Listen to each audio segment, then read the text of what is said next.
দুই তো ভাই ছিল, বড়দা ছোটদা।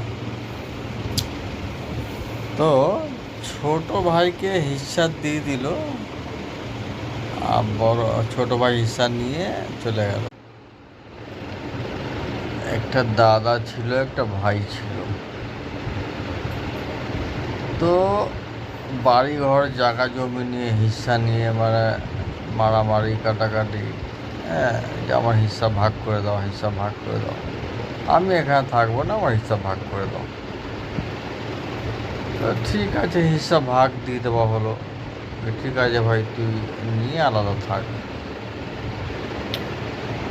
এবারে ছোট ভাই কি করলো, হিস্সা তো হাফ নিয়ে নিল। ঠিক আছে, হাফ নিয়ে আমি চলে যাচ্ছি। হাফ হিস্সা নেওয়ার পরে ওর যে ছেলে মেয়ে ছিল ওদেরকে এখানেই ছেড়ে দিল।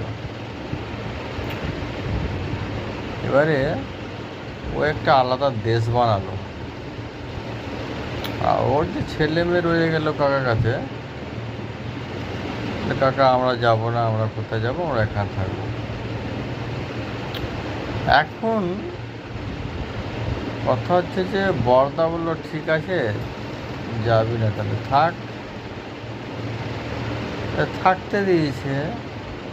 এখনটা কি বলে যে না, আমার তো হিস্সা লাগবে, আমার তো এটা অধিকার।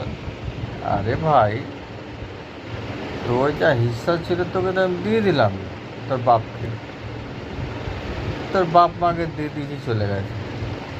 তা আবার তোর হিস্সা কি করে আবার দেব? অধিকার হলো কি করে? আমি তোকে থাকতে দিয়েছি, থাকবি। অধিকার কোথা থেকে দিবি রে ভাই? আর হিস্সা কেন দেবো তোকে আমি? হ্যাঁ, কথা বলে না যে খেতে দিলে শুতে চায়, আর শুতে দিলে বসতে চায়। এই হয়ে গেছে দাসা। এখন বড় ভাইকে টেনশন দেওয়ার জন্যে, চিন্তায় ফেলে দেওয়ার জন্যে ছোট ভাই যে চলে গেছিল ওখান থেকে ওকে টেনশন দিচ্ছে। আর ওর ছেলে মেয়ে এখানে বলছে আমার হক চাই, আমার হক চাই। তোমাদের কি মনে হয়, হিস্সা যখন ভাগবাট্টা হয়ে গেছে আর তোমার মা বাবা নিয়ে চলে গেছে, এখন আমাদের হিস্সাতে তোমার কেন দেবো? ভাই, কেন দেব? আমার হিস্সায় তোমাকে থাকতেই দিয়েছি, তোমার হিস্সা চাই যাবো এখানে?